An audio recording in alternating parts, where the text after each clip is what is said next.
Good morning, friends. Chris with Inside Hardware. Today we're going to be looking at the KitchenAid 3-piece pasta roller and cutter set.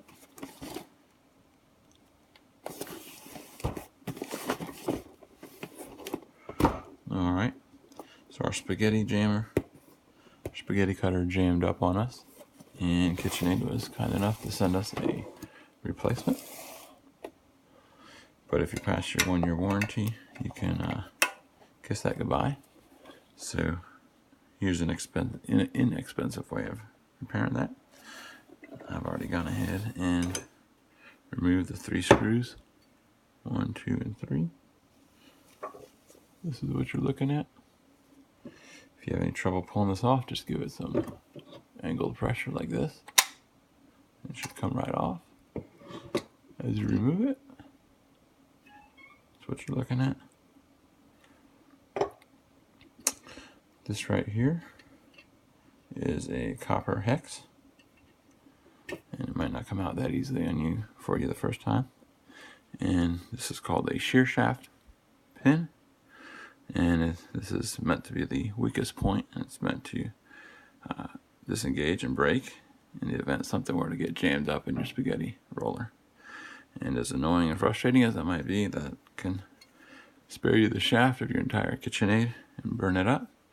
And it can actually spare you your fingers or clothing or whatever might get stuck in these rollers. So this repair is quite simple. You're going to want to shop online for one of these copper pins. There's some cheaper ones and some better made ones. You could do yourself with one. You're using a bolt and a couple hex nuts that are the right size. I will put a link in the description for replacement parts.